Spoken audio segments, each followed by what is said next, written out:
Welcome to Breaking Doctrine, presented to you by the Combined Arms Doctrine Directorate at the Combined Arms Center at Fort Leavenworth, Kansas. The views expressed here are those of the individual and do not represent the views of the Combined Arms Center, U.S. Army, or U.S. government. Welcome to Breaking Doctrine, a U.S. Army Combined Arms Center podcast on our Army's doctrine and its vision of warfare. I'm Lieutenant Colonel Nikki Dean. Stewardship is a hard topic to pin in place, and rightly so. The conscious way a profession evolves can highlight successful stewardship or show where a profession begins to break down in that process of growth. So, considering and evolving a recorded body of knowledge is part of that professional stewardship, which basically describes how we approach Army's leadership doctrine. Putting the way we talk about stewardship in the Army doctrine and then into practical context and thinking about the future of our leadership doctrine is always a fun topic to discuss. It helps to have leaders who enjoy that challenging discussion as well. Leaders that have led and have been led by others. Leaders that have a genuine passion for stewardship and engaging the Army community, which also includes our Army civilian professionals.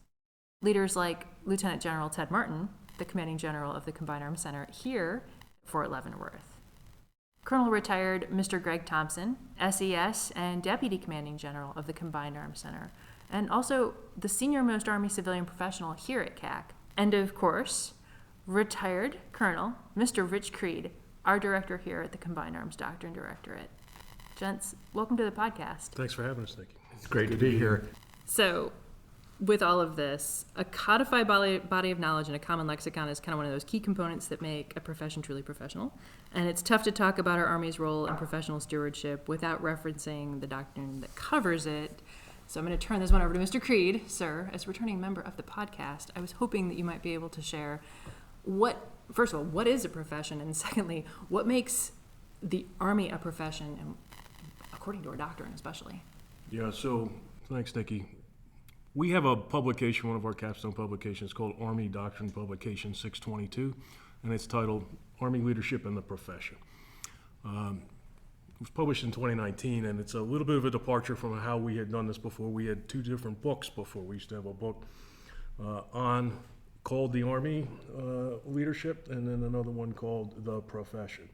And what we decided to do was combine those two because of the interrelationship between the Army as a profession and then the purpose for which we develop leaders, right? And it's to be stewards of that profession and to further that profession.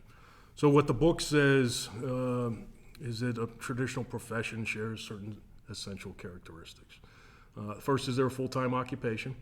Second is they possess training or education programs relative to the field. They have their own distinct body of knowledge. In our case, that would be doctrine, but it also goes into things like policies and procedures, the cultural aspects of that special knowledge that's necessary for it to be a profession. And they operate within established ethics. And then they're self-policing, and that last piece is hugely important, and that is what differentiates the common use of the word professional with a profession, that self-policing piece. And that really gets to, I think, what we'll end up talking about here today is stewardship. So since we self-police and we have to live by an ethic that has both legal and moral foundations, you're essentially operating according to a set of moral principles that guide decisions and actions during the practice of our profession. We have a definition of the profession, and definitions tend to evolve over time, but the most current one is the Army profession is a trusted vocation of soldiers and Army civilians whose collective expertise is the ethical design, generation, support, and application of land power, serving under civilian authority and entrusted to defend the Constitution and the rights and interests of the American people. And so it represents two distinct communities of practice which are heavily influenced by one another. The first is the profession of arms comprising the soldiers of the regular Army, Army National Guard, and U.S. Army Reserve. And the second is the Army Civilian Corps, which is composed of Army civilians serving in the Department of the Army. We identify 5 characteristics that are unique to the Army as a profession. Trust, being first and foremost, honorable service, military expertise, stewardship, and then esprit de corps. So you brought it up earlier, stewardship, because that's kind of the next area that I'd like to start to look into. What is stewardship? And then for the group here, based on your experience, how does that apply to the Army, and how does it apply to Army leaders? Well, I'll hit the definition, since that's kind of my lane, and then we'll, I think, open it up to the boss and Mr. Thompson. But we define stewardship as leaders take care of the Army profession by applying a mindset that embodies cooperative planning and management of all resources, but especially providing for a strong Army team. So leaders actively engage in sustaining full military readiness and preventing the loss of effectiveness as far into the future as possible. So what does that mean? Well, that means we're always looking ahead, and that we have to be adaptable to the world as it is, as well as the requirements of the United States of America for its Army. Sir, what do you think about stewardship, or how we've defined it? Good, bad, indifferent? No, I'm very comfortable with the definition of stewardship. I think the challenge that we have is in the day-to-day, here and now, that everybody, officers, NCOs, Army civilian professionals have, is dedicating time and energy and focusing the appropriate resources, when it's appropriate to steward the profession. So kind of this idea of, you got to put it into practice, right? We don't just talk about it. There's not just a list of things off the wall, sir, right? I mean, it's the manifestation of stewarding the profession every day that's kind of part and parcel of leader development, maybe. Yeah, and developing leaders. So how does that apply, Mr. Thompson, to the idea of the civilians? Because while it is, most civilians that I've seen have been former military themselves, when you're talking about stewardship on the civilian side, that's a unique beast in and of itself. Yeah, so it's interesting. I don't think it's that different, except perhaps in terms of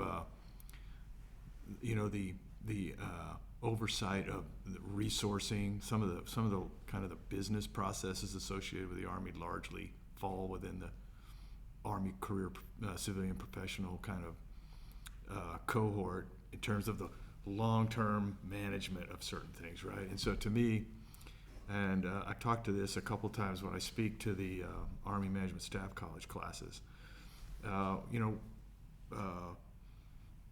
Civilian professionals sometimes in local organizations kind of carry the weight of the stewardship of an organizational culture in the long term, right? In support of a commander who comes in and comes out and has a set of priorities. And it's back to Rich's earlier comment, this notion of looking forward, the continuity that the cohort in an organization that is civilian employees can bring in terms of how we see the mission, how we can anticipate change, how we kind of plan for the resourcing and other things, I think is a big part of what civilian professionals bring to the force. Well, there's another piece too with the Army civilian professionals, but and it's not all Army civilian professionals are former active duty Army reservists or National Guardsmen, but an awful lot of them are. And so that continuation of the soldier for life idea gives you an opportunity to contribute to the profession for a longer period. And I think that's a unique strength of our U.S. Army, but the whole U.S. Joint Force has a similar model. When you talk to our allies and partners, they don't have anything close to resembling that. And they're kind of jealous sometimes, I think, of our ability to continue to use the experience, accumulated wisdom, insights and so forth for beyond a 20-year period or a 10-year period. Yeah, I can't think of how many certificates of service we've awarded here at the Combined Arms Center for 30, 40. I think Mr. John Tuig, was the high water mark of 50 years, which really, if you look at, your mention of Soldier for Life really kind of struck a positive chord with me. In that, I recall in 2013 what I thought was a major positive move. If you recall, we started welcoming home Vietnam veterans. I don't know if you remember that, but I think it had gone unrecognized, their service to a large degree. And it was probably the Chief of Staff of the Army or the Secretary of the Army that put the mark down and said, I want to welcome them home, which kind of struck me as odd at first. I was out at the National Training Center. We had around 400 Vietnam veterans that traveled from all over Southwest to come and be welcomed home. And then they were sharing their stories with us. And I think this, what that did, kind of in a selfish way, as a green suiter, I saw the effect that it had on the young soldiers in the 11th Armored Cavalry Regiment and the Operations Group and the 9th 16th Support Brigade, that this is more than just a job. It was something that's kind of magical. Yeah, you don't realize while you're going through your day-to-day that you're part of history, and yet, so when you get to meet people who are actually help make the history that you've read about in school or that you've been taught about in the course of your development within the Army, it's kind of an awesome thing. I've always found that a real powerful thing. That, hey, maybe I can be like this person. I can model myself on somebody who was a real hero or who accomplished great things or just did their duty under difficult conditions. So, Greg, you said something interesting. You talked to the Army Management Staff College and the different various Army civilian professional courses we have here. 10 times a year, we talk to the pre-command courses. And something we started about 14 months ago was bring in Center for Military History in. Very expensive in terms of, the program of instruction. Expensive in terms of every 30 minutes is accounted for by the Chief of Staff's of the Army's office. But we put that wedge in to try to rekindle the fire for battalion and brigade command teams to think about how they're going to wrap their arms around the history of their particular unit and harness all that is good about that. And I think that's something that we walked away from since 9/11, just based on the pounding schedule that we put these units through. Now we have a little bit more time, and I think it's a wise investment. I think that's a really important part of our profession, and it goes to stewardship. Even when three of us were junior lieutenants, and you get introduced very early to that idea of service greater than something, and you get kind of inculcated into the history of those units that you're a part of, and you know what battles they served in previous conflicts, and it acculturates you very quickly to understanding your place in the history of the Army, and it puts a value against it, right? It's really, really important. I will say that anytime, because I'll make a plug for it. Right now we've got CGSE getting ready to start. We do have CMH's program to generate unit historians, which can help that process of bringing in both the history of an organization, but also help apply it to the current operations and the current environments that units are training in. So Alpha 625, for those of you going to the schoolhouse and thinking about getting a skill identifier in 5X for specifically unit historians and working with CMH. I want to expand on this discussion because I think, sir, you brought up a great point about the idea of history tied to training, tied to education. All of this gets into competency-based leadership and how we define competency-based leadership in doctrine, and what does that look like in practical application from your experiences and from what you've seen out in the world of the Army today?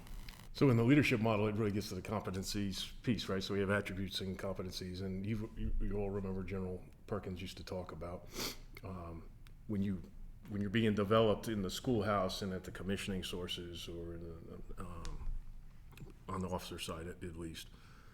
Spend a lot of time discussing attributes, those kinds of characteristics we want of people, but those are only malleable to a certain level. But the competency piece, once you're out in formations leading soldiers, particularly during operations when things are tough, he used to talk about, at that point when the chips are down, everyone's really concerned that you are competent in the execution of making decisions and leading others and making tough calls under tough conditions. And he said that the one exception to that, the one attribute that he said that his subordinates used to come back to him, and I thought about it, that's true, because I think it's happened to all of us, but that one attribute would be judgment. And he used to talk about how judgment was the most important attribute that your subordinates wanted, because that was where the basis of trust came from, in terms of, it's a tough spot, what's the boss going to do? Well, I trust that she's got the judgment to make the right call. Not that the other competencies aren't important, and we list a bunch of them, extending influence and leading others, building trust, leading by example. But all of those things always tend to boil down to just a few factors, I think, in real life. Yeah, I think, and man, I'm a big General Perkins fan, having served under him multiple times. And, when I think of the Combined Arms Center, I think of when he was the commanding general of the Combined Arms Center. I was out at National Training Center, and he came and talked to us about this. So, I think in order to generate that trust in someone's judgment, it has to be demonstrated over and over and over. It's not a one and done kind of a deal. So it's not a check the block qualification. And that's why, tough, realistic training that is professionally evaluated by people that are qualified to evaluate it. And some, it's more difficult in the maneuver world, but I've spent a lot of time in aviation brigades, and I think they do it the best. The senior instructor pilot will take up a pilot and put them through a series of maneuvers and experiences inside the cockpit. And some of it's rote memorization, what's it called? EPs and limits, emergency procedures and limits. But the rest of it is, the art, of being able to scan and find a place where you can land if the engine goes out, or if there's some kind of malfunction in the aircraft, and that's developed over time. And I think another thing that I think foreign armies are very jealous of is the training regimen that we put our forces through before we declare them combat ready. And I think that really speaks to our professionalism, because I think we're harder on ourselves in many cases than we have to be, and I think that's a good thing. Well, we've talked, so the Army Chief of Staff, the people first, winning matters, this, the kind of our go-to approach to things since he's been Chief of Staff. I've always interpreted the people first piece to being the best way to take care of people is to make sure they're trained for the worst case scenarios and have the best chance of surviving those. That's part of stewarding the profession. I think it's got to be the fundamental basis of stewarding the profession first and foremost, I think. Yeah. Well, here's the cool part about this job. 10 times a year, the Chief of Staff of the Army and the Sergeant Major of the Army come and they talk to the pre-command course. So they talk to every Lieutenant Colonel, Command Sergeant Major, Colonel that are headed into command and key billets, and they always talk about the same thing. They're as constant as a northern star. They task us to be highly trained, physically fit, disciplined units that are cohesive teams. And then he gives that example, Rich, you're talking about. What does he mean when he says highly trained, cohesive team? It means a platoon attack at night on unfamiliar terrain against an uncooperative enemy and win. And if you sit and think about that bar that they set for us, it puts you on a path of you got to do a lot more than just check the block to get there. When we talked with FM 70 team here in this conference room for the podcast about a month or so ago, that was one of their discussion points was, with the new ADP 70 that will eventually come out, the FM 70 that they've published, which is amazing. It's not necessarily about train until you get it right. It's train until you can't get it wrong. And when you brought up the aviation thing, sir, that's extremely poignant to me as an aviation officer that, every instructor pilot has always reinforced this idea. You train until the rote memorization automatically triggers. You won't get it wrong because survivability, the occupants in the aircraft. And that's pretty poignant. So when I'm thinking about all this stuff together, because I really do want to ask about how how the philosophy of mission command comes into this. And I'm going to dig into Mr. Creed just a smidge bit to ask him, where do you see the alignment in our mission command doctrine that encourages trust, but also in our leadership doctrine that wants to reinforce that idea of upholding standards and balancing trust as well? Yeah, so that's a great question. And one of the things we tried to do back in 2018, 2019, when we sorted out the mission command doctrine, which we really, we gave it a good try about 10 years ago, but we never were as clear in terms of setting expectations for the profession in terms of what that means by echelon and rank. And so, you'd have people joke when they come to CGSC and someone would get up on stage and talk about mission command. And then they would all have sidebar conversations as, oh yeah, they used to mission command the heck out of me in my last unit, and it became kind of a punching bag, and we needed to sort that out. And but while we were doing that, we had to make sure that this approach to the Army profession and leadership, and then, because it's to what end? The profession exists for what purpose? We develop leaders for a profession to command and control Army forces during the execution of operations against uncooperative enemies in the dark, wearing our protective masks and in an unfamiliar area. The worst case of this. And so you needed an approach to command and control, and so we say mission command is the Army's approach to command and control, and so it's not negotiable. It is what it is, and that's the standard, that empowers subordinate decision-making and decentralized execution appropriate to the situation. And so that means a lot of things in different contexts. There's going to be times where you're going to be very tightly controlled and told exactly what to do. There's a lot of reasons for that. It may have to do with the level of experience of the subordinates. It may have to do with the type of operation you're conducting, which means if it has to be very tightly synchronized, I need people to move at exact times over exact distances and so forth.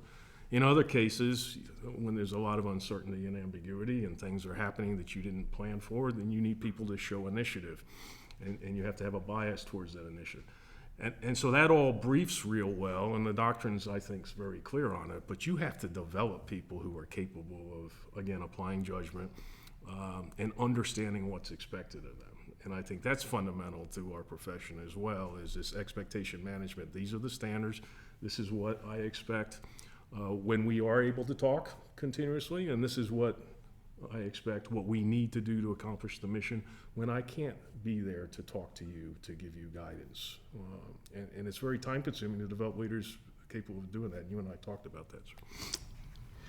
Well, first we should let everybody know that the only reason my wingman, Command Sergeant Major Steve Helton, isn't here is because he was called away for a Department of the Army mission, or he'd be here and I'd be listening to him tell you this.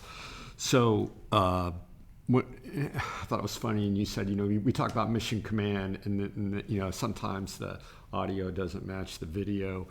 But what I would say is in our profession, the way we've got this set up is there's going to be trust is built on two things. One, knowing that the fundamentals for that particular profession, and I'll use an infantry platoon. I'm a tanker, but I'll use an infantry platoon.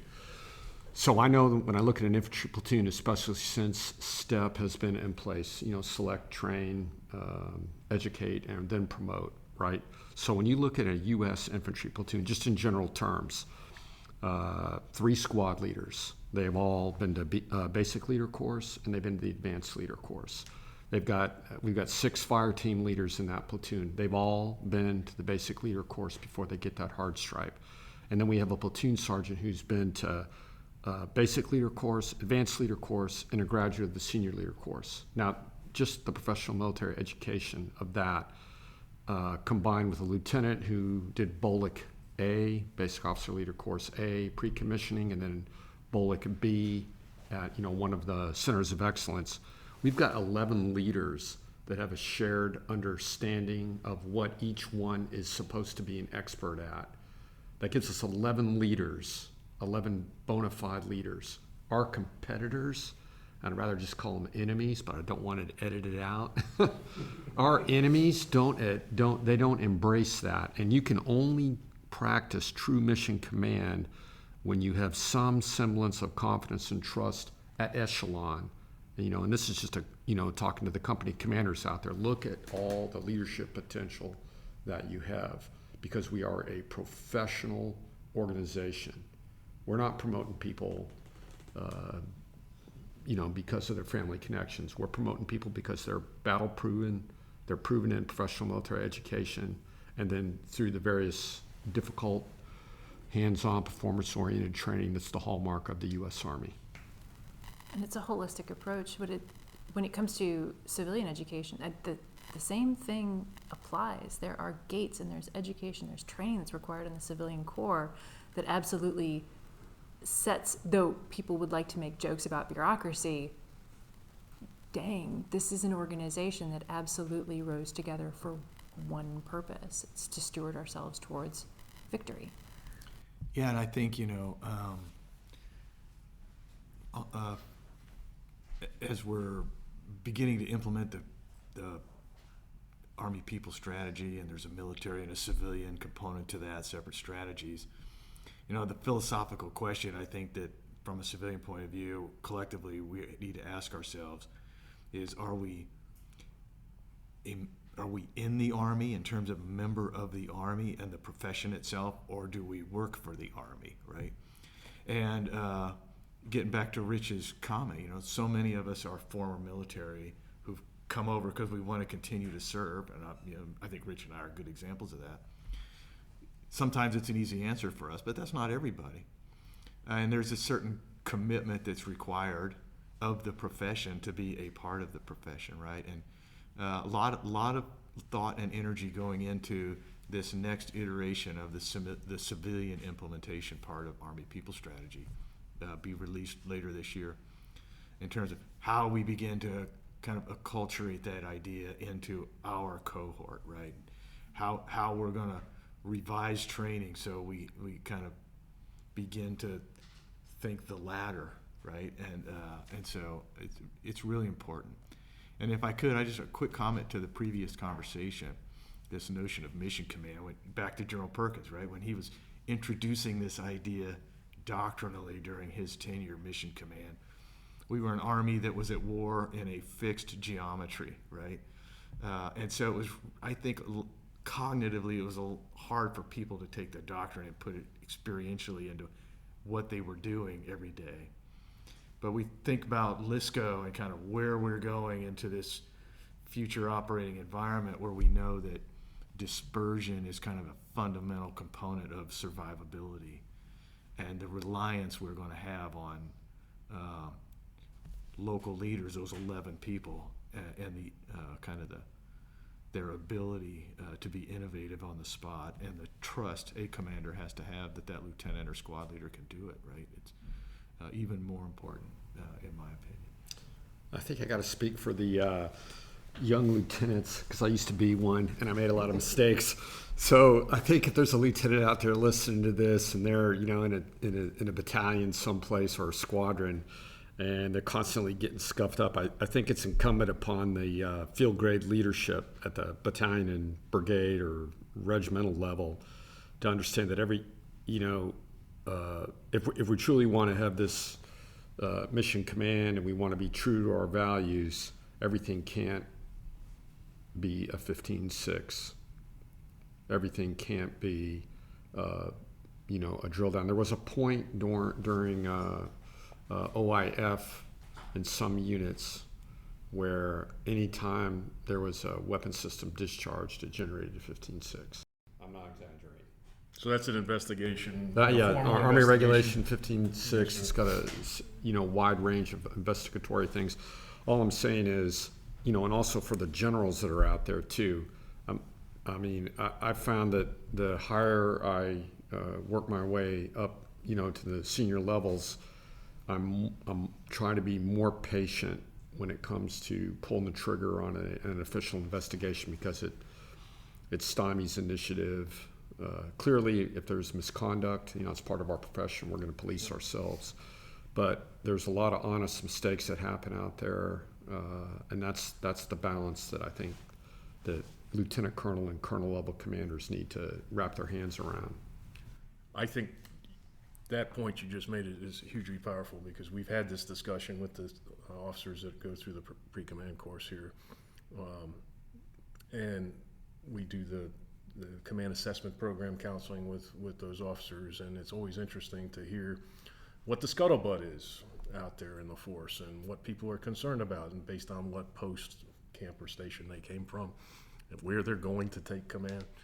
And I wouldn't call the word concern, but I would call it people pay very close attention to how trust has to work both ways, and it has to come from seniors at the very highest levels supporting subordinates and giving them a fair shake, because investigations are a part and parcel of a profession, like you said, sir. Yeah. We're self-policing, and and so it works up and it works down. And I think the largest part of it, the more junior you are, closest to the tip of the spear, we prize physical courage, right? But the moral courage piece can be very challenging sometimes when there's a lot of pressure to get an answer to something or make a problem go away. And that can be corrosive to the profession, I think, and the stewardship of the profession, if we're not, grounded in Army values and giving people a fair shake. We could really go off the rails here. No, actually. No, I mean, we could, last year, during the withdrawal from Afghanistan, we addressed the Command and General Staff College, and there, you could cut the air with a chainsaw. It was so thick with, the different feelings. And at the time, there were quite a few professional publications on that senior leadership, military, wasn't reporting accurately for 20 years. And now we're paying for it. And that's what I got from them.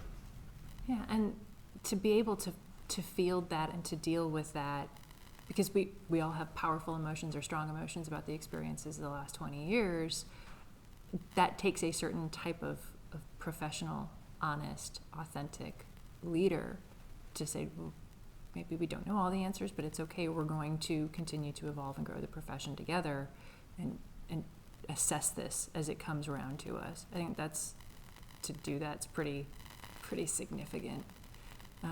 We had a discussion with the Center for Military History about maybe a year ago, in which they were discussing the same thing about how do you have senior leaders, how do we look to history to be able to understand massive, I don't want to say trauma, but that massive experience that's going on in the formations right now, and how did they talk about it? How did senior leaders look at it? How did they think about it? And then share that out with the rest of the leadership in both the Pentagon, but all the way down the ranks, to say, you're not alone. You didn't deal with this alone. History rhymes. It's okay. This is how professionals look back to history. This is how they look forward to the doctrine that they have, and this is how they look forward to their future. So I don't know what any of the solutions are. I mean, we do probably, in a broad sense, all kind of have a strong idea what potential solutions would be. But I would tell you that one thing that we have decided to do, and we talked about this a little bit, but let's just take a hard-headed approach and focus not about things we can't control. Let's look down and in to our own, in our case, doctrine, and say, let's do a review. Let's AAR. What worked? What didn't work? Let's get that stuff right. Let's get our thinking right. And it's not one of those things where you're trying to indict anybody's performance or anything else over the course of 2 very difficult wars. But what you do need to do is take that kind of this hard-headed, just the facts, this is all business kind of approach. Leave names out of it. You don't even need to name, places or locations, but just talk about what works, doesn't work, and then codify that in a way to make sure, okay, we're a learning organization. Part of stewarding that profession is to make sure we don't make the same kind of mistakes again. And we can't control everything, but we can certainly control things in terms of how Army forces execute their business, garrison training, or during real-world operations. And I think that might be a healthy point of departure, because I think a lot of the wounds are too fresh to start pointing fingers at everybody.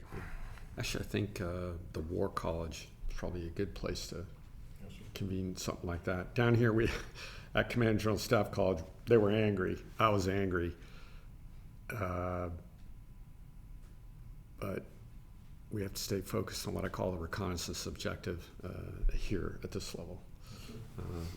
So what other challenges are out there? What else is hitting the OE that's impacting the way that we view stewardship, and then for us, the way we're going to eventually have to write stewardship doctrine and professional doctrine?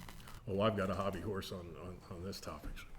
So when we've been doing a certain kind of operations where we said we're all conducting counterinsurgency, everybody's doing the same thing. And certain types of units didn't do their primary, military occupational specialty or branch focus so much as they did what everybody else was doing, right? We controlled areas of operation. Everybody was either a mounted infantryman or a dismounted infantryman. We were dragoons. You had real infantrymen that could do real infantry. The rest of us were trying to be infantrymen, whether you were engineers or artillerymen, or some mixed composite unit, or even a cavalry squadron, right? But we were all doing the same kinds of jobs. Nothing from our perspective, from a doctrinal perspective, is more important in large-scale combat operations against peer threats who can contest you in all terrains than to have a very highly developed, specific skill sets by MOS, by branch, because each of those specialties exist for a reason, and we need each member of the profession, whatever their branch is, to be the best in the world at their particular specialty, because the only way you get those combined arms outcomes during the execution of operations at echelon, and that includes using joint capabilities and other things, is that very high level of competence, that specialized competence that you can bring to bear as part of a team effort. And it's going to take a while. It took us a while to get really good at what we were doing before. Everyone had to learn new things. Well, it's going to take a while for us to get back to that. But I think that's got to be job one for us. Yeah, I'm 100% in agreement. We, on paper, we look good because we've got the way we assess ourselves. But when you talk about the repetition, the tough, realistic conditions, externally evaluated and retrained where weakness, we've gone so far afield that we've got a block of leaders right now that have never experienced what it takes to reach what General Perkins had as a brigade commander in the initial invasion of Iraq. That was probably the high water mark of large-scale combat operations expertise at the corps and division level was the high water mark. And there's a gap that started probably 2004 to 2013. If you look back at what we were doing at our combat training centers, always a good bellwether. We switched from counterinsurgency and mission rehearsal exercises to what was initially called a DATE, decisive action training environment, and then is now called large-scale combat operations.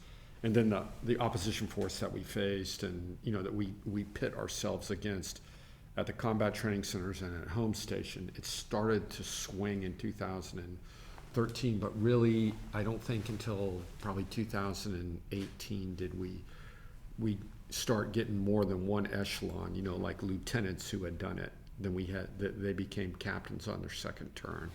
We have a long way to go still. And then the senior leaders, the MCTP warfighter exercises for divisions and corps, it's the same thing. We talk about this at ASEPC, that's the Army Strategic Education Program for commanders at the 1 and 2 star level that you facilitate here 3 or 4 times a year. So, we have those honest conversations, or we did, we don't have to anymore because everyone understands it. But when we first started doing those in 2017, 2018, we kind of had to remind everybody that it takes a certain level of intellectual humility to understand what you know and don't know. So if you're old enough to remember, I used to do ISCO because I was a lieutenant in the 1990s. Okay, that's great. 1980s. Or 1980s, yes, sir. 80s. Yeah, I started 80s. But that's not the same level of responsibility as being a brigade commander, a deputy commanding general, 25, 30 years later. And so everyone has something that they need to be able to learn to get better at those things. And once we realized that none of us got promoted in the 2000s, or even the early teens 2000s, none of us were promoted based on our proficiency at large-scale combat operations. Yeah, Rich, I was going to say, it probably sounded like I was pointing a finger, and I'm always reminded that when that one finger's pointing out, there's three pointing back at you. And so I'm right in that same boat too. When I did my warfighter exercise in Korea, that was 2000 in November 2015. The last time I had done a large-scale combat operation at the division level, I was the G3 of 4th Infantry Division. That was 2003. So there were 14 years. So, I thought we did okay. And of course, if you're grading yourself, here's a hint: always give yourself an A. Well, if you're great, you look in the mirror and you say, hey, we did a great job. But then, as I reflect back on it, we were stumbling. Because we didn't have the reps and sets at echelon. Everybody was trying their hardest, and I think we're still gonna be on that, pathway until we get, a group of SAMS planners that have been company commanders at CTCs and platoon leaders at CTCs, gone into divisions, and then, they work their way up to be division commanders. So it's going to take a while. And same with the non-commissioned officers. Back to, Nikki said earlier, history rhymes, right? So back in our day, I don't know if it was a doctrinal term or if it was a term of art, we had this notion of combined arms teams, right? And I was a young direct support platoon leader. And the mechanized infantry brigade commander would look at me and say, Gregg, this is what you bring to this team. I need you to be the best at it that you can be, right? And back to that original notion, and that was the expectation. And we all kind of aggregated around this mission. We all knew whose team we were on, and that expectation was there. And I think of that in terms of moving back to divisions as the unit of action, and we're bringing a lot of things out of the brigade combat teams and back up to division, and they're all things that are going to be chopped back into brigades as combined arms teams in the fight, right? And so culturally, I think we just gotta have to get back to that idea. I have to be the best MP, engineer, sustainer, whatever enabler you are that is going to arrive, to that brigade operation. You have to be the most competent you can be at your set of tasks. You can't hide anymore, right? And so, anyway, it does feel like it's circling back around to my experience. That's good, though. I'd say also, because I know I'm talking to 3 people in this room and several others who are commanders, but this applies to staff as well. You think of where the CGSC students are going to go after they graduate out of here, where the SAMsters, how they're going to be utilized in their tours. All of those individuals, it's not just a commander's responsibility, though the commander is central to that process. This involves stewardship for everybody. This involves professional development, both on the personal side and on the leader side, those informal leaders that occur on the staff. I think the staff tends to fall by the wayside a little bit, but they're part of the C2 system. They are. Well, and most staff officers, when you get up to a certain level, have been through the schools that General Martin already mentioned, right, where their officers are NCOs. In some cases, they've commanded at companies. They certainly led platoons. And that mission command approach to command and control, that is the whole purpose for which we develop leaders for the profession ultimately, in conflict with the nation's enemies.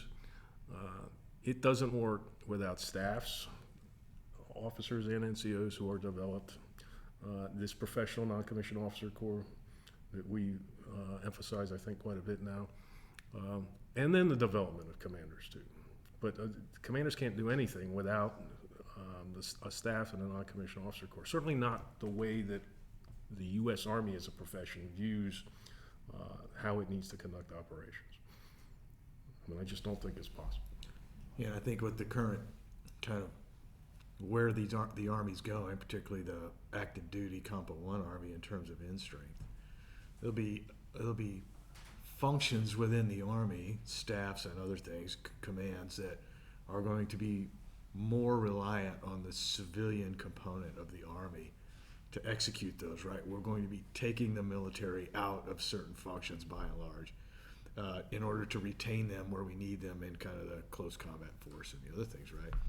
AMC, by and large, a civilian organization with military leadership, and you're going to see more of that. And so this notion of competence and being a part of the Army, not for the working for the Army, right? Just it's going to become more and more important. Something it's kind of interesting. I really didn't deal with Army civilian professionals first, 10, 15 years in the Army. I think I saw a few, or if I did, I didn't realize.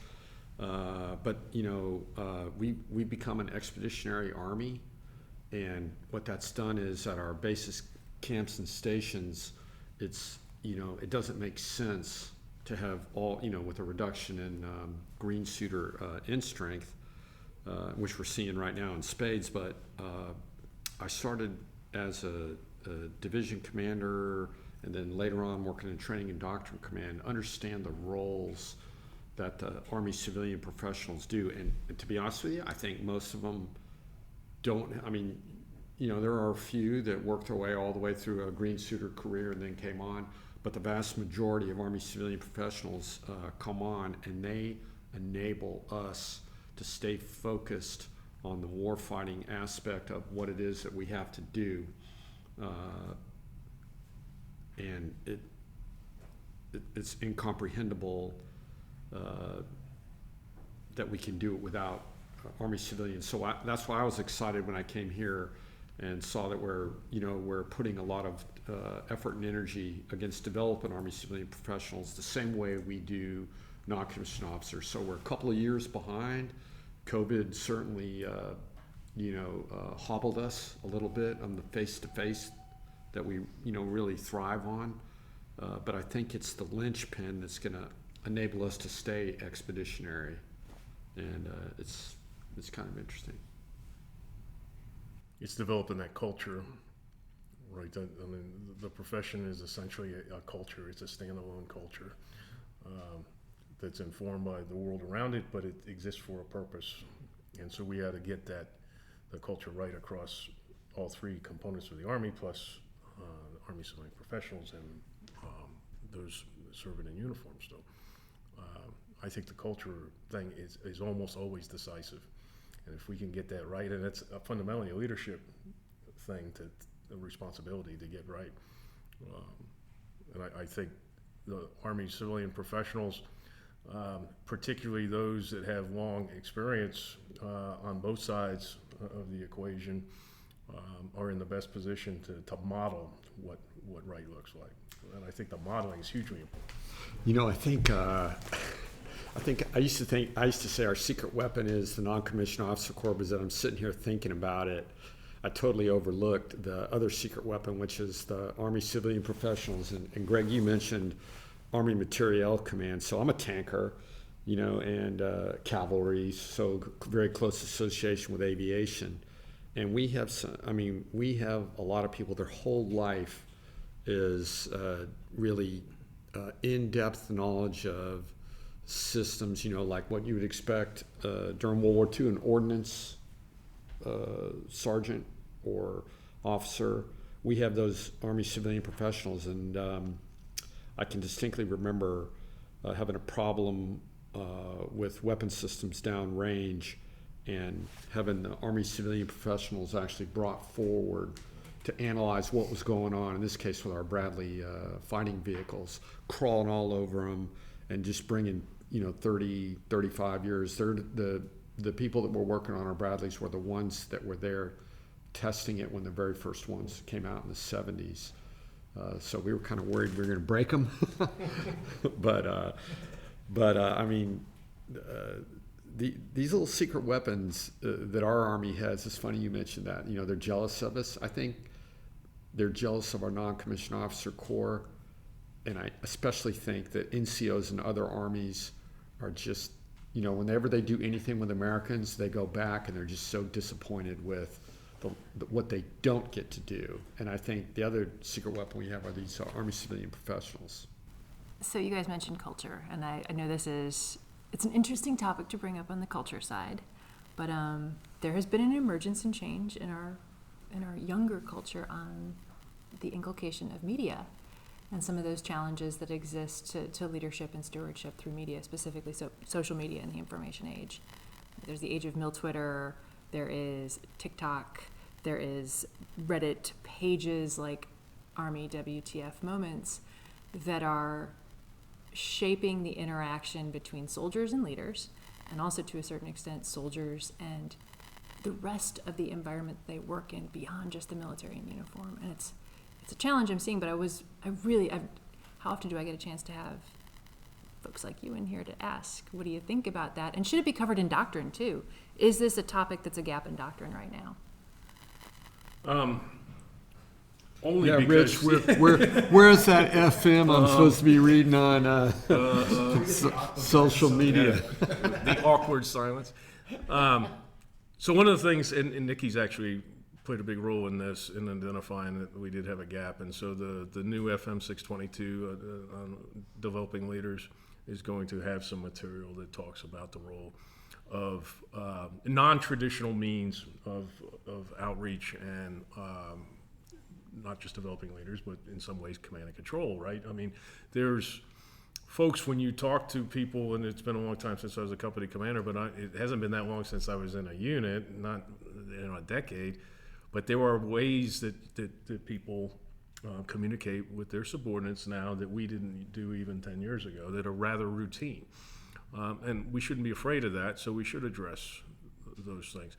I would just advocate that we need a balance and a balanced approach. And the reason why you need a balanced approach is just because something's very popular or is very easy doesn't always mean it's the most appropriate way to communicate with other people, particularly subordinates, and particularly in the Army profession. That because we are such a people centric organization and everything we do involves motivating other people to do difficult things, ultimately under difficult conditions, there's got to be a level of human interaction that's part of this stewardship of the profession that is face-to-face, that is hands-on. So you use the tools that are available, but you don't skew it in such a way that you lose that true connection between the leaders and the led that's only possible through physical presence and interaction at some level. That's my opinion. Yeah, it's a Wild West. Twitter is lit. What's that? So Twitter is lit, I was sir. going to use the same term. It's kind of the First Amendment Wild West out there right now, and that's okay. So I mean, okay, I'm a cavalry at heart. I'm an armor guy, but I'm a cavalry dude, and that's what I've been. So from day one, I've had at least 2 radio nets in my CVC, and then as I worked my way up, I had 4 radio nets and 2 mics jammed in both sides. Now I'm looking at an FBCB2 with FIPR messages coming at me. So I'm not saying I can multitask because I miss a lot of that, but I see a lot of the social media as radio nets. So, just like you can't swear and cuss on an FM radio net, you probably shouldn't swear, and be disrespectful on an official, with an official military account. But it is a radio net, and there is a lot of chatter going on. Doesn't mean you have to address everything. But so in the pre-command course, I keep coming back to that because it's really how we connect with people that are coming from the field that are going back out to the field. So these are the leaders of the Army, and there's a lot of them that are afraid of engaging on social media, and I tell them, hey, it's a radio net. You want to turn it off? You're not going to spend all your time talking on the platoon net. But if you're listening to the platoon and company net, 4 or 5 nets and you're a battalion commander, you probably have a pretty good idea about what's going on. You just can't get consumed by it. I think we need some doctrine. I also think we need some, we need some blue book level do's and don'ts specific to the military and more specifically to the Army for our soldiers. This is okay, this is not okay, and not get into the First Amendment. I don't want to get into the First Amendment thing, but we do need to provide them some guide rails, because the enemy, and I didn't say competitors, the enemy is seizing upon these social media nets, and they're exploiting them. So it's putting our profession at risk in some instances. So there's a lot of work to be done. But again, I look at the commanders and I go, when they say they're afraid to get on social media, I go, is that what you're afraid of? Maybe you should meet my ex-wife's lawyer. That's what I'm afraid of. It'd be interesting to see where it goes, though, right? I mean, it's kind of in its infancy. But I mean, this is how a part of the Army, a generation within the Army, kind of talks to each other, right? And it won't look like it does today, 10 or 15 years from now, when these people are commanders and entering the kind of senior commander ranks. But it will certainly be different than what we do today. A bad analogy is most of the phone calls I used to get and talk on the phone on, I'm doing on MS Teams now, right? And it's just evolving, and I think social media will grow into something where, we don't have doctrine. We don't really have a set of rules, as you were saying, on the kind of the right way to communicate in this format right now. But it's coming. It's coming. Some variation of what we see today is going to be how we do it tomorrow. I'll tell you what I think too. I think there's going to become a day when there is no way to hide yourself on social media. That day is coming. It's not far off. Where, so your persona is going to be unveiled. I don't have any insider information. I just know, that's just the way things are going. Discovery. So you were teasing me when we started this bit about, what's the doctor say? But we have actually in the past talked about, and back in 2019 in these books I have stacked up here in front of me, but 622 in particular, and I think we mentioned in 6.0, your communication, and that's what social media is, right? It's a form of communication. You've got wildly different audiences, and much bigger audiences potentially than just a phone call. Your communication should be informed by your Army values.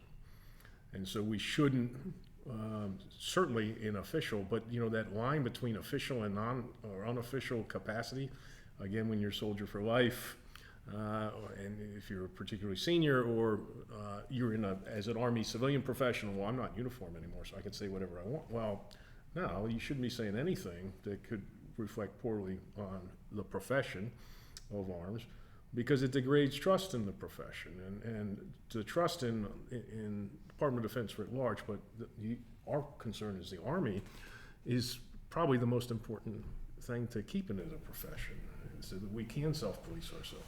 Yeah, so I'm going to jump on that one. You're on the 10 ring. So the way I look at it, when I think about social media and I think about, freedom of speech and what all, I go back to what the chief said.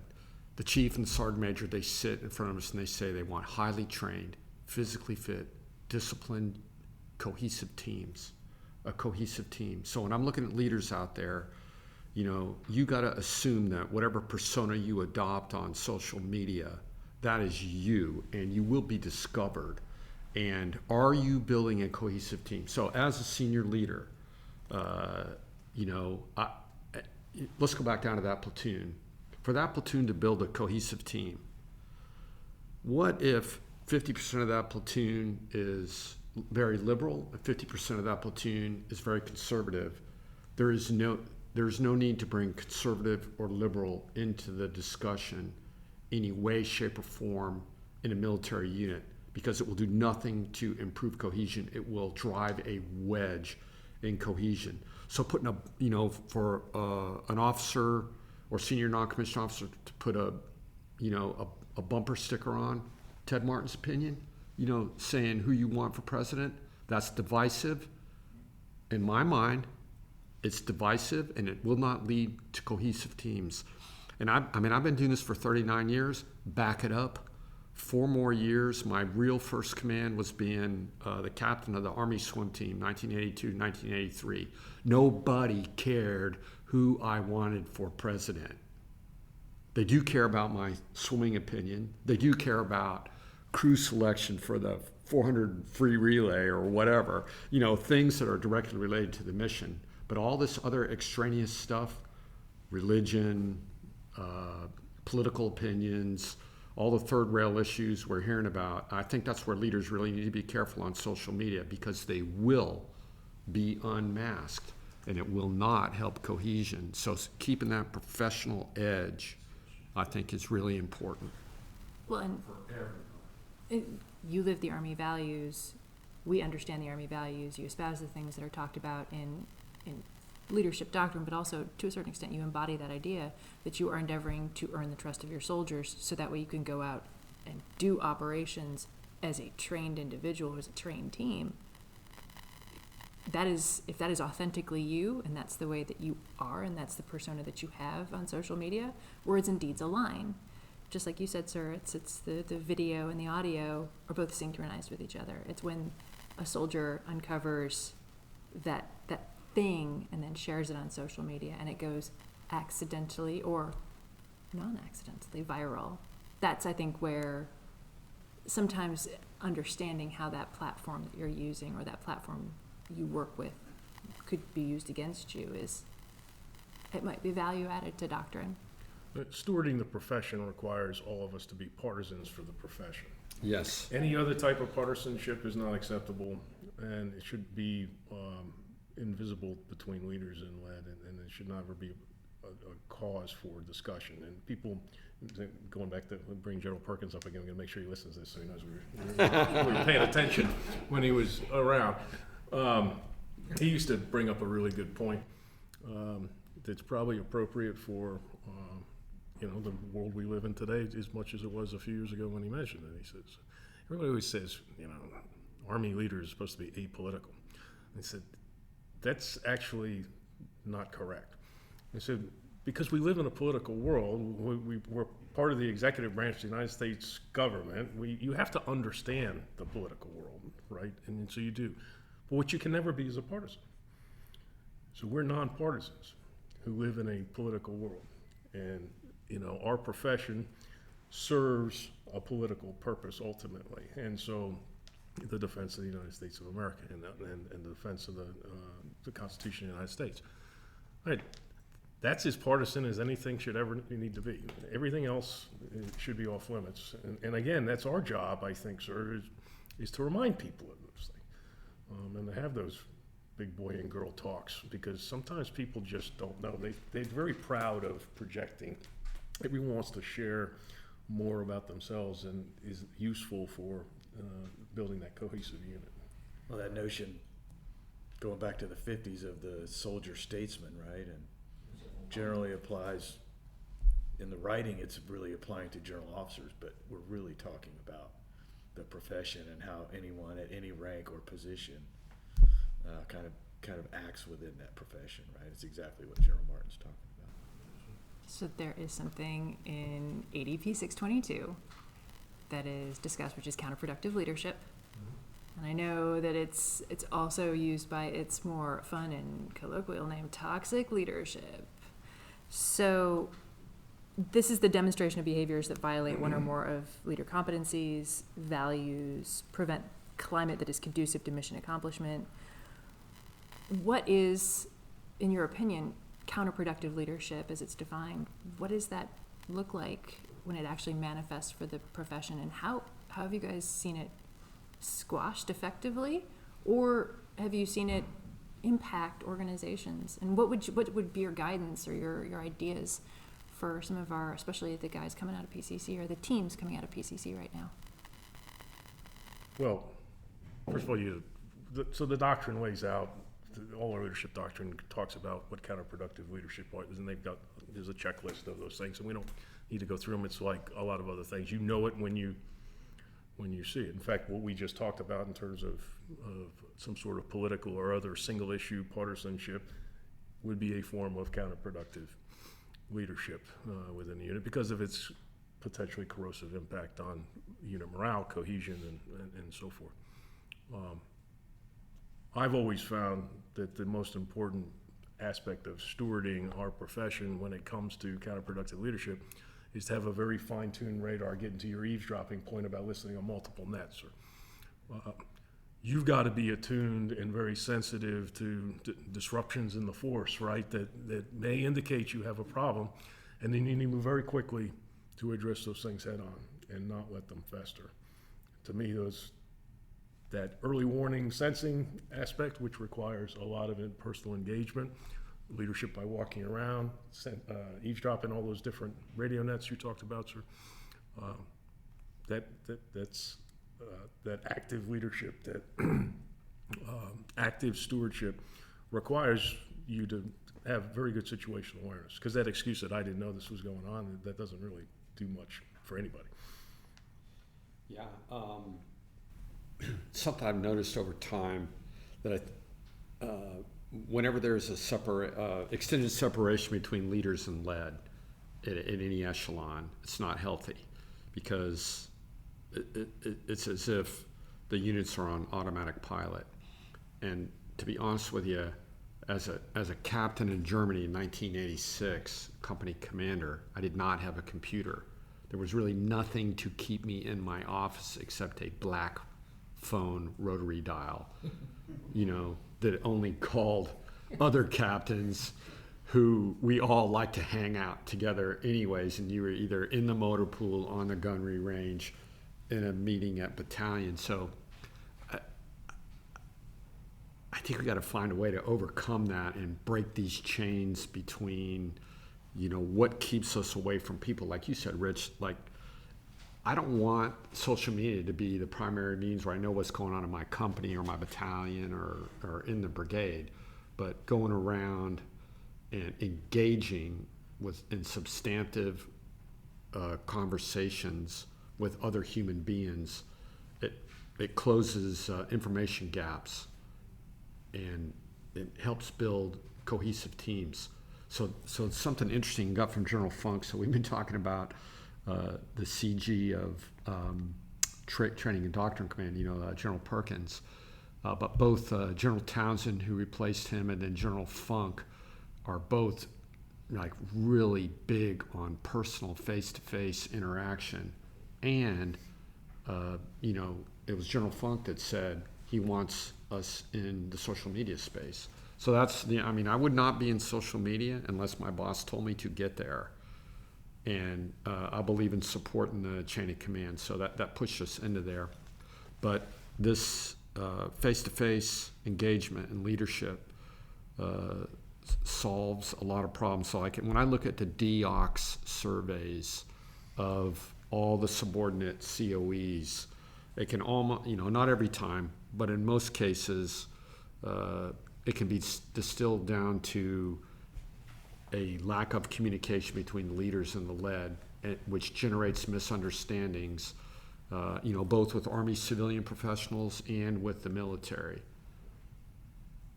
And I don't really think that the digital world has helped us out a lot in that respect. I know we're not here to talk about it, but I wish company commanders would slam their computer shut, put their phone in their pocket, and spend a lot more time talking to people, because that's where we're going to find out how you doing. Well, actually, I'm a no-pay due, and there's no child care for my son because everyone's got COVID, and how's my wife or my husband gonna get to the grocery store? I mean, those little teeny problems explode into big problems. I think that's where we're at. Or people using their technical manuals to do their preventive maintenance checks and services in the motor pool, or are they just telling you they are? Yeah. Right. I mean, you can only know certain things by actually going into the location and watching people do things. And that's also where mentorship starts too. Mentorship begins where people interact with each other, and you find that, hey, there is a chance for me to ensure that this individual or this group of individuals continues to grow professionally based off of a myriad of things. Yeah, interactions, training, all of it. And I think there was something, and I joked about it with Sam Sane, who runs the Center for Army Professional Leadership, but you almost want to start any conversation on this topic with the first sentence being, none of this is easy. Like, developing leaders, stewarding the profession, it's going to require a lot of work. And it probably is, it should be in your top one or two things, because everything you do should ultimately fulfill that goal. Yeah. And I don't think we do a good job of communicating the expectation that, hey, you know, this is going to require a lot of time and effort. Yeah, and it doesn't happen naturally, right? There's got to be some deliberate kind of effort put into how you're going to do it, right? And at regardless times of who you are and where you work. Yes, sir. But it also may not be pleasant. Like, it's not going to be sunshine and unicorns every day when we do this business. I mean, there's going to be some tough conversations. Yeah. You know, you mentioned Sam Sane and the studies they've done, and the one that always gets me is like 85% of the force over the last 15 years has said the same exact thing. They do not feel like they are being developed, given feedback, being mentored.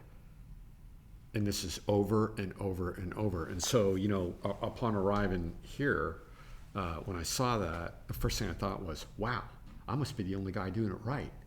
Then I was thinking, I don't know, maybe I'm not getting it right. But this, you know, as I work my way around the centers of excellence, this is a really cool part of this job. So sometimes I'm talking to lieutenant colonels, other times I'm talking to sergeants, other times I'm talking to, you know, lieutenants and captains fresh out of the field. And, you know, 8 out of 10 captains, when you're talking one-on-one with them, you know, they don't feel like there's a big investment by their leadership in their professional, personal development. They'll go a full year and only then find out, you know, that maybe they weren't hitting the mark. And I just don't recall that when I was a captain. I got a lot of feedback. Like you said, there was a lot of broken unicorns.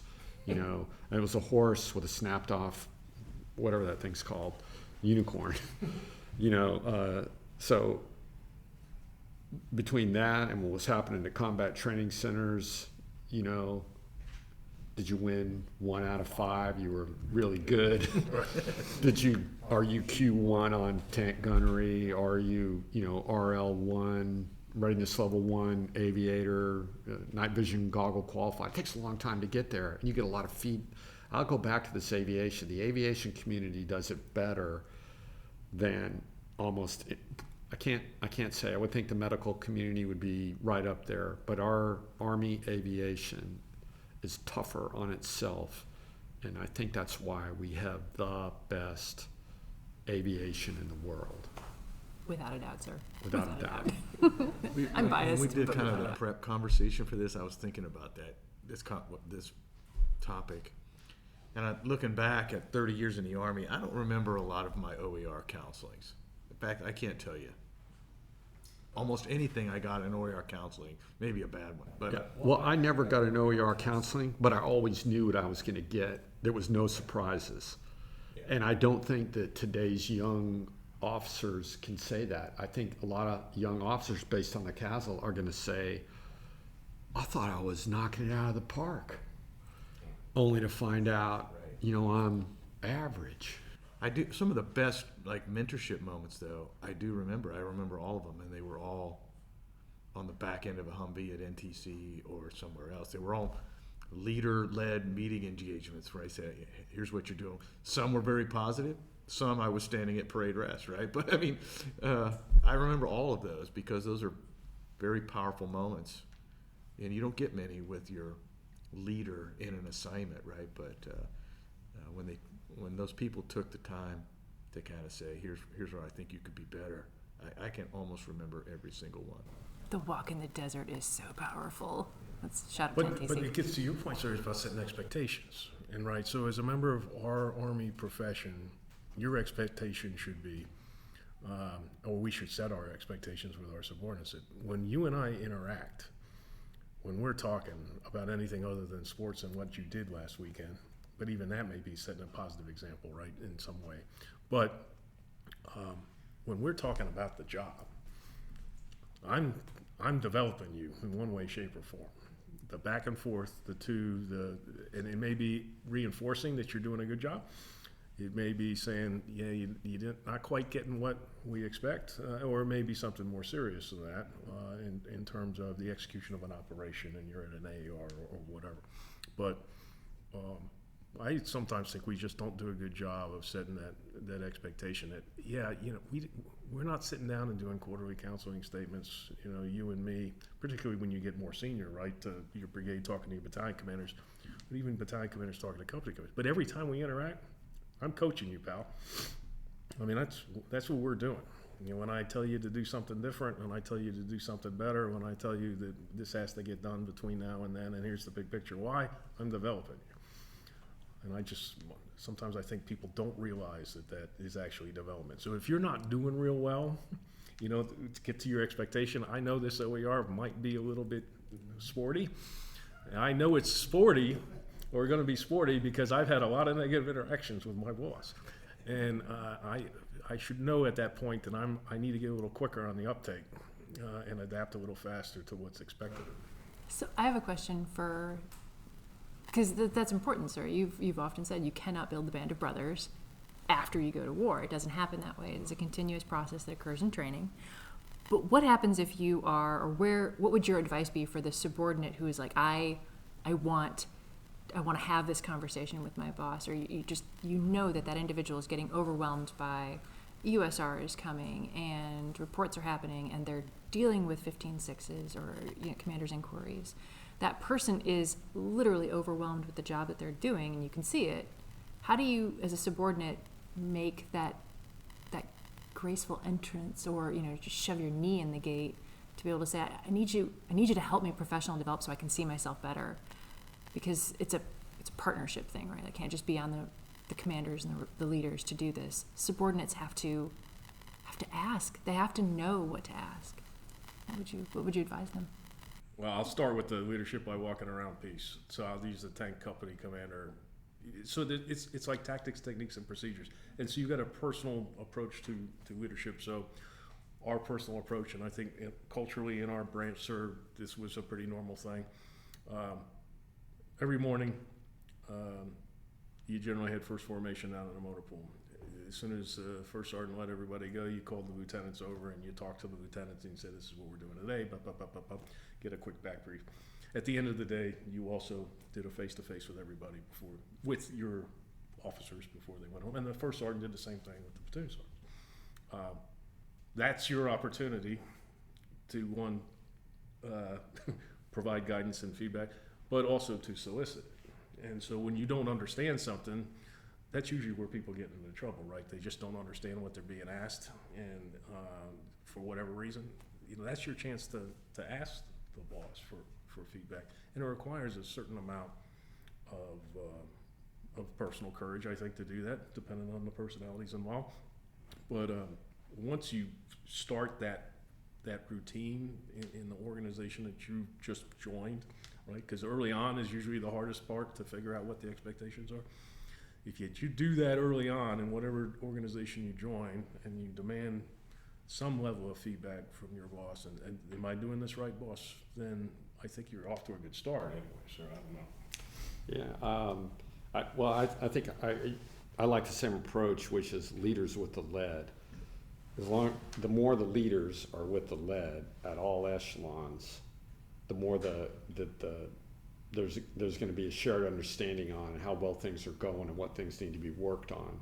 I mean, no one's going to sit, I have noticed that, but I wouldn't think that a strong leader would sit and let something unfold in front of them that was, not to their standard, and then not engage. But to be honest with you, that is kind of a trait that I've seen a lot of.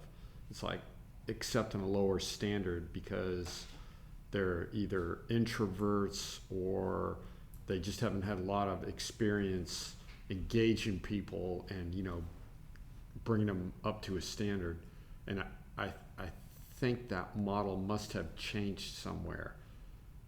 As I frequently say, when I left West Point, they told me, take out and move charge, take command and move out. When in doubt, you're in charge. Never walk by a mistake. And I remember, this is a good one. So way back when we went from green fatigues, I can't remember what they call it, OG something. We went from green fatigues to the battle dress uniform. So there was a period of time in there where they got rid of the green baseball cap. And this is like ancient history. And there was, you could wear a camouflage cap with the green fatigues that you tucked the pants in. It was the weirdest thing. And the day that happened, I remember I was in the motor pool and I saw a sergeant walking by, a sergeant from another unit walking by. We were doing what you said. We all the tank commanders, we were, talking about what we were going to do. The sergeant was walking by. I looked at him, I said, "Hey, come here." The sergeant walked over and he said, he saluted, and I was a second lieutenant. He said, "Yes, sir." And I said, "What's up with the camouflaged hat?" And he goes, "Oh, sir, it's part of the uniform." I go, "Yeah, do I look like I just fell off a banana plant, a banana truck? Take that off. I want you to double time back, take that off, and, get the right hat on." And he said, "But, sir," and I said, "Move out." Right? Typical bonehead second lieutenant maneuver, and the guy double timed away. Not 5 minutes later, my first sergeant pulled up. And he was wearing green fatigues with a camouflaged hat. And I said, "Top, has the world turned upside down?" He said, "Oh, no, sir, an Alarak came out," and blah, blah, blah. And I was like, oh boy, there's a sergeant that has a second lieutenant story. But, that's exactly how I was trained. I didn't belittle the guy. I didn't demean him. I didn't I treated him with respect, but I wasn't putting up with, the story he was telling me. Honest mistake. But now I think, if we did something like that out here, I think they'd walk by captains and majors, and the majors would be afraid to engage. I don't know what it is. They'd text them. They'd put it on WTF moments. Look what I saw. Whenever I see something on WTF moments, I go, "Come on, man. What did you do? Did you fix it?" This morning, Army Times, the picture of the breakfast meal. Oh, I saw The Henry. picture of the breakfast meal. First off, I think it's a hoax. But I first thing I said was, if I was a private, I'd go to my sergeant and go, "Sarge, look what they get. Sergeant, look what they gave me for breakfast." And that sergeant would just tear in there and go, "You give my soldier, food." I don't know. I mean, that's some of the stuff we need to do. So, That was fist to palm, by the way. but this stewardship of the profession, though, sir, it gets in you've heard the line, sometimes it's a laugh line, but it's not supposed to be. Civilization is not inherited. Civilization is transmitted from generation to generation. So that list of things when you graduate from the military academy that all leaders are supposed to do, there was always 4 or 5 things. Being collegial was not on the list. Making everybody feel good wasn't part of being on the list. Now you make corrections, as you said, respectfully and so forth, but it's about the standards enforcement is that self-policing aspect of the profession. Yeah. It is a wonderful world when everybody follows the rules. That's It not is the a world. wonderful world, and we should all strive to make everybody follow the rules. Right. But, it's Nikki, you made a face. Go ahead. No, it's Radio land can't see Nikki make a face, but I can. It's somewhere, though, you have to introduce this culture of continuous improvement. Leaders led, supervisors, employees. You got to be able to sit down. You and I have to be able to sit down and say, that did not go well. You own part of this, and here's what, right? Or I failed you as a leader, and here's how I have to do this. And we have to be able to be learning organizations. But the fear of hurting somebody's feelings, in many cases, kind of prohibits that, right? Easy for us to say, but we're seeing what's happening on B cap and C cap, and I don't have the statistics, but I hope we don't establish a culture where leaders are afraid to enforce Army standards, enforce the rules. In their own name. Yeah, in their own name, yeah. Not Yeah, General Martin said we got a blah, blah, blah. Right. First off, even my dog doesn't care what General Martin said. I can tell you that right now. I would say, because that's exactly, when you caught me smiling, that's exactly what I was thinking is to do that, you have to be self-reflective, and you actually have to, that is a skill set that needs to be taught and mentored and grown in young leaders, so that way when they get to BCAP, the first time that they're experiencing this response of, I have to reflect on myself, it's not when you walk through the door at Fort Knox, it's not when you head off to BNOC or ANOC. It is a time period when you continuously stand back and be like, whoa, did I handle that right? Was I respectful to the individuals? Was I respectful to the organization? Did I do everything that I was supposed to do? And am I genuinely espousing the Army values? So, I think that's a great point, but I think there's another point that you put into the context, right? So, if I'm a platoon leader, or I'm a company commander, so I'm looking at it from battalion or, the next higher organization, this expectation management should also address motivation. And so what many people are afraid of is they're going to be accused of some ism of some sort, or whether it's in good faith or not. Many of those things are not good faith, but any of them are. But regardless, the leads need to clearly understand that the motivation for me enforcing standards, making corrections and so forth, developing you, is so that you become a better member of the profession. It's a volunteer force. People join here to do good things. They want to be better. They want to make something of themselves and be part of a larger team. So we have to feed that, because not only is that the expectation, but that's our duty to do on behalf of the profession. And so when I am correcting you, I'm not correcting you because I don't like you. I'm not correcting you because I think you're a problem. I'm correcting you because I want to make you better, and I want to make the team better. And that kind of should be the point of departure for all those types of discussions at the lowest levels when we start developing leaders, I think. So I have one more question for this group before unfortunately, I know that, sir, you have to head out the door to go to other engagements, but I have to ask, especially since seeing CAC sits at the kind of that crossroads of modernization. Over the last few years, the Army has been reflecting and evolving an operational approach. We moved to address large-scale combat operations with FM30 in 2017, and we are evolving the idea of multi-domain operations, especially now with our new edition of FM30, because it's all about doctrine. It's the best thing ever. But this places the emphasis back on a division as a unit of action, and it reinvigorates this idea of a profession-wide discussion about tactical echelons, combined arms, and this really kind of manifests itself into leadership doctrine as well. When it comes to professional development and stewardship, what sets conditions for a combined arms at the battalion and brigade level, and eventually matriculating its way down into company operations? What would be the things that you see as absolutely crucial to those conditions for stewardship, where the rubber meets the road, or the trackpad meets the tarmac? I think I touched a little bit on it earlier, but I think it's this level of subject matter expertise. And so that each of us that are stewards, particularly senior stewards within a branch, a specialty, an MOS, both officer enlisted or as Army civilian professionals, and as part of an organization, have a responsibility to demand the highest level of specific skill competence, and then the personal attributes, the character side of things associated with the Army values for the execution of those competencies during the course of their duties. And I think that, to me, has got to underwrite this, because this shift towards where the Army's going is as much a cultural shift as it is anything else. So, Mr. Thompson, because I've heard you mention it before, this idea of fighting dispersed, fighting distributed, because that increases survivability, but it also inherently increases a little bit of risk on a lot of bit of risk on the battlefield. I'm going to be honest.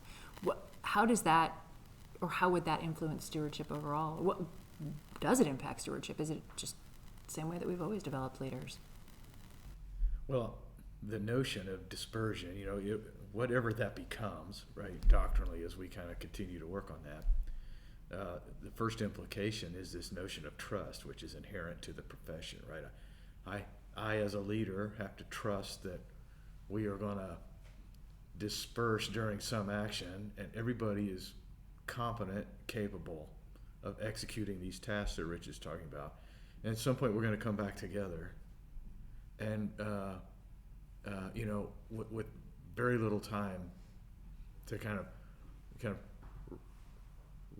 reacquaint ourselves with all of this, right? And it may be we disperse and different teams come back together, right? We have to get used to the notion of, the old term's not appropriate, but it's a reference to that combined arms team idea, where you have these very niched capabilities that come together under a commander and execute a set of tasks for a period of time. And then all the direct support, general support kind of things go away, and we come back together for a different purpose. I truly think that's kind of where we're going to have to go when we consider the speed at which we will be operating and the range at which things will be engaging us, right? And the only way we do that well is if we have this notion of the profession, right? What is my role in this larger Army experience? And how are my leaders kind of demonstrating to me the value of that, right? The profession is simply a kind of a value proposition, against what I am willing to commit to, as a life career choice, and what's being asked of me, right? And so I just, Nikki, to get to your answer, everything we talked about, I think, is only more important. And these lieutenants are brigade commanders, battalion commanders. It's going to be more important. So it's been a fun ride in training and doctrine command, and I was in the room when the Chief Staff of the Army slapped the table and said that the division is now the decisive tactical echelon. That was Jim Rainey, now RG3, and General Funk pitched that to the chief, and that was about 20 months after FM 3.0 2017 version, so 1920, right around that time period. And man, I was so excited because you don't have to read the large-scale combat operations gap study. You don't have to get the G2's deep dive on the operational environment to know that our Army was out of position. It was built for a different war, and it worked great. It was built to do something different, but there was all this change going on. So there's a lot of change going on. We're shooting behind the duck, and we need to change our Army. But one thing we don't need to change is that the bedrock professionalism of the United States Army. And it goes to like what Gregg was saying, and Rich too. If you need to be a master of your weapon system. So a tanker needs to tank, a scout needs to be a scout, an artilleryman needs to know all that, but they have to be part of a combined arms team. I mean, you're seeing it in the Ukraine right now. Everybody who gets tribal, who goes, anybody who, runs to their comfort zones, stays one branch or one specialty is getting annihilated. And they're relearning the same lessons that we learned a long time ago, that before you can be a valued member of the team, you need to be an expert in your particular niche of the profession. And that, I'll go back to aviators. Nobody wants, I can only fly during the daytime. I need to fly at night, low level. I need to be able to, in the tank world, we got to get back up to the standard of at night in bad weather, hit a moving target from a moving tank at 2,000 meters on the first round every single time. And that makes us able to fight outnumbered and win, which isn't in our lexicon now, but it's, as we move forward into the future, the Army's not getting bigger, it's only getting smaller, and the enemy's constantly, modernizing, getting bigger, trying new things out. So again, I go back to, if you're going to be on this professional team, you need to be a professional at your particular niche, and you need to be an expert member of the team, a cohesive team. And I think it's incumbent upon the Army leadership, officer, NCO, Army civilians, to establish the environment where we grow people that are comfortable, being on that team. That's how you make a cohesive team. Well, gentlemen, I can't thank you enough for your insights today, and all three of you for your continued stewardship of our profession of arms and coming on the podcast to discuss this. In preparing for this episode today, most of my questions emerged from getting reacquainted with some current manuals, specifically ADP-1, the Army, ADP 622, and FM 622, Army Leadership, and ADP 6.0, Mission Command. As always, those are available for download on the Army's Publishing Directorate website. This topic also enjoys a really deep reservoir of professional discussion, and some unprofessional discussion as well. You don't have to dig too deeply into the hellscape that is military-oriented social media to find yourself wondering where professionalism went. Ignore that stuff. I did. And then I went in search of some really great sources, like A Stewardship of the Profession, Using Mission Command as a Mechanism for Subordinate Leadership Development, by Reed Russell, which was published in NCO Journal in October 2018. Producing Military Commanders, A Systemic Exploration of the Development Environment, a 2010 SAMS monograph by Francisco Lea. Twitter Will Not Steward the Profession by Theo Lipsky, which was published in the online journal War on the Rocks in July of 2021, and its counterpoint, Why We Tweet, General Officer Use of Social Media to Engage, Influence, and Lead by Mick Ryan, Tammy Smith, and Patrick Donahoe, published in the Strategy Bridge in September of 2020. Army Staff Doctrine Development Towards Mission Command and Decline in Staff Performance, a 2018 ASLSP monograph by David Mayer, and finally, The War for Talent by General Ed Daly, which was published in the January-March 2021 issue of Army Sustainment. To those authors contributing to the stewardship of our profession through writing and speaking engagements, thank you. We'd also like to thank our listeners for joining us today. Our production is coordinated by Mr. Ted Crisco, and our editing and sound is provided by the perfectly professional Captain Wyatt Harper. If you enjoyed today's episode, please subscribe on either Apple or Google Podcasts for new episodes. And you can follow us on Facebook and Twitter at U.S. Army Doctrine for updates from the Combined Arms Doctrine Directorate, as well as our Doctrine Digest videos, audiobooks, and more importantly, new doctrine. And while you're at it, make sure you follow the Combined Arms Center on Twitter at USACAC. Finally, the views and opinions expressed in this podcast do not necessarily reflect the official position of the United States Army, the U.S. Army Training and Doctrine Command, or the Combined Arms Center. I'm Lieutenant Colonel Nikki Dean, and this has been Breaking Doctrine. And this is for former Sergeant, now Lieutenant Reed Russell. If you're listening, it really was a great article, and you should keep it up.